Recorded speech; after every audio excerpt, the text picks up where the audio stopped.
दोस्तों, ज्ञान संगम चैनल पर आप सभी लोगों का स्वागत। देखिए, अभी तक हमने जो है पर्यावरण वाले हिस्से में आपको स्थल मंडल और जल मंडल सहित पर्यावरण के जो है विशेष हिस्सों के बारे में बताया। अब हम जानना चाहते हैं कि इस वायुमंडल वाले हिस्से से जो है क्या इसका निर्माण प्रक्रिया है, कैसे बना हुआ है, क्या चीजें विशेष है। देखिए, यहाँ से बहुत सारे प्रश्न पूछे जाते रहते हैं आपके टेट और सीटेट वगैरह के परीक्षाओं में। देखिए, इस वायुमंडल का जो है निर्माण, तो वायुमंडल का जो निर्माण हुआ है जो है, तो ये किस काल में है, तो दोस्तों ये भी जान लीजिए, ये जो है प्लायोसीन काल में बना है। प्लायोसीन काल, जो आज हम लोग वायुमंडल देखते हैं, ये बहुत पुराना नहीं है। संपूर्ण संरचना जो है पूरे स्वरूप में प्लायोसीन काल में है। अब अक्सर इसमें पूछा जाता रहता है तीन चीजें। एक तो इसकी जो है भारी गैसें,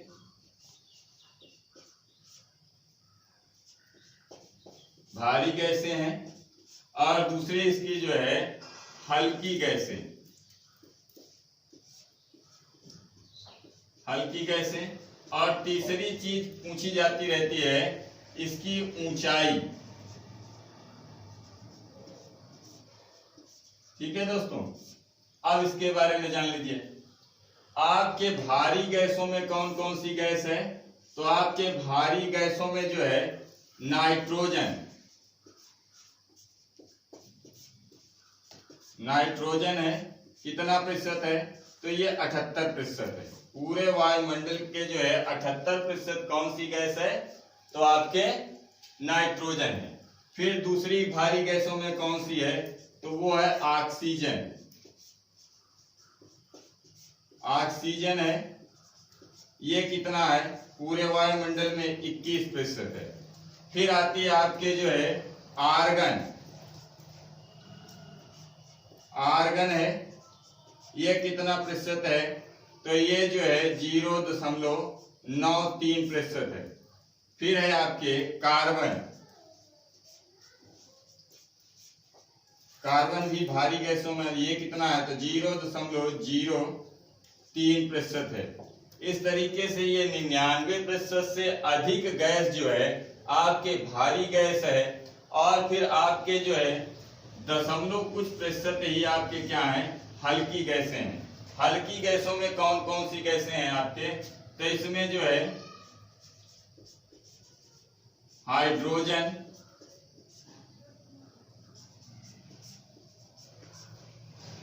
हीलियम, हाइड्रोजन हो गया, हीलियम, नियान, जेनान और क्रेप्टान गैसें हैं। ये सभी जो है आपके हल्की गैसें हैं। अब रहा जो है कि हमारे वायुमंडल की ऊंचाई कितनी है, तो हमारे वायुमंडल की अधिकतम ऊंचाई कितनी है, तो ये लगभग जो है 25,000 किलोमीटर तक है।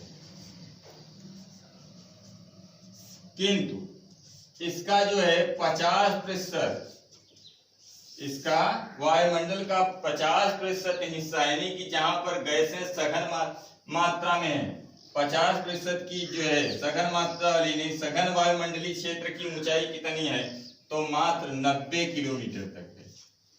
90 किलोमीटर तक ही जो है आपके विशेष वायुमंडलीय क्षेत्र है। अब आता है कि ये जो हल्की गैसें हैं, ये आपके वायुमंडल के ऊपरी भाग में पाई जाती है।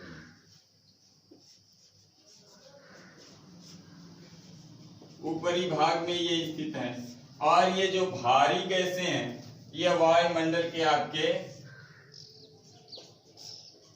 निचले हिस्से में, निचले भाग में।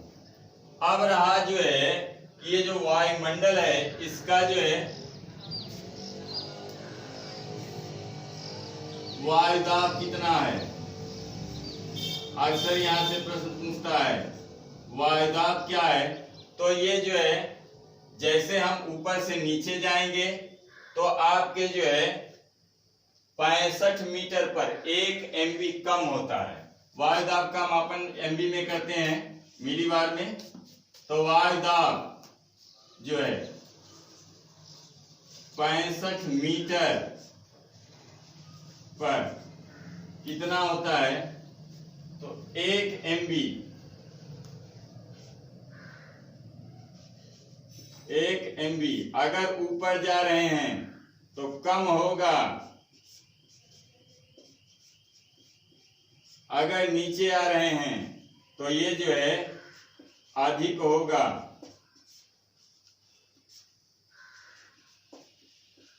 ठीक है दोस्तों, 65 मीटर पर चाहे जहां भी जो है ऊपर नीचे आएंगे तो जो है 65 मीटर अगर ऊपर जाएंगे तो 1 MB कम होगा, अगर नीचे आएंगे तो 1 MB बढ़ जाएगा।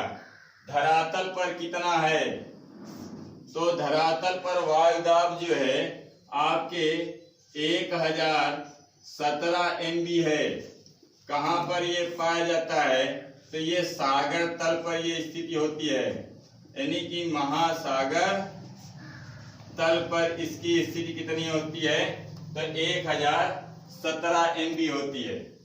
अब रहा कि अगर हम वायुमंडलीय क्षेत्र में ऊपर नीचे जाएंगे तो क्या होगा, तो ये घटना जो है सभी मंडलों में होता है, मगर इसका जो है विशेष जो है कार्य और कारण प्रणाली कहाँ पर देखा जाता है, तो आपके क्षोभ मंडल में। तो आपके जो है अगर क्षोभ मंडल में 165 मीटर, याद रखिएगा 165 मीटर अगर आप ऊपर जाते हैं तो 1 डिग्री तापमान कम हो जाएगा। ताप है भैया ये, ठीक है। ऊपर जाने पर 1 डिग्री सेल्सियस कम होगा और नीचे आने पर 1 डिग्री सेल्सियस बढ़ेगा, ठीक है। इस तरीके से यही कारण है जिसके कारण जो है पर्वतीय क्षेत्रों में आपके हिमानियों का जमाव होता है और जो है आपके धरातली क्षेत्र पर हिमानियों का या बर्फ का जमाव नहीं होता है।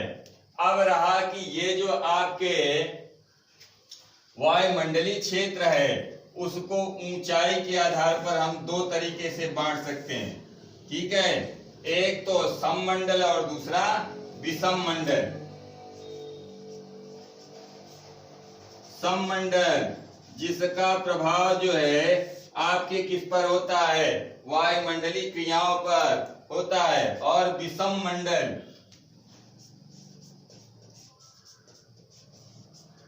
विषम मंडल क्या है, इसका प्रभाव वायुमंडलीय क्रियाओं पर अधिक नहीं होता है। सममंडल में कौन कौन सा है, तो धरातल नीचे से ऊपर की ओर कौन सा है, सबसे पहले क्षोभ मंडल,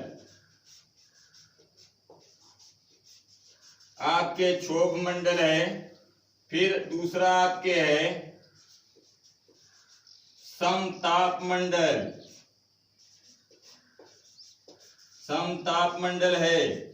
तीसरा आपके कौन सा है, तो तीसरा आपके जो है सबसे कम जो है तापमान वाला क्षेत्र है, क्षोभ मंडल, समताप मंडल और आपके तीसरा मध्य मंडल।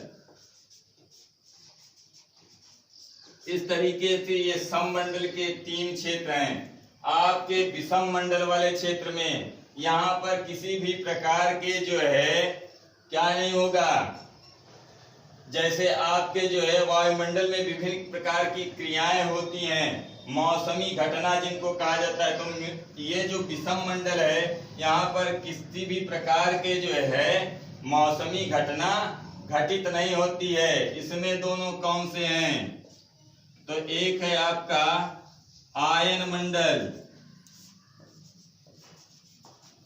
और दूसरा है आपका आयतन मंडल, आयतन मंडल है। ठीक है दोस्तों, इस तरीके से ये वायुमंडल के अभी हमने जो है गैसें बताई, इनके तापीय और दाब का प्रभाव बताया, उनके विभिन्न हिस्से बताए और उनकी जो है ऊंचाई वगैरह बताई, निर्माण काल वगैरह बताया। अब इसके जो है अलग अलग हिस्सों का भी जो है विवरण आपको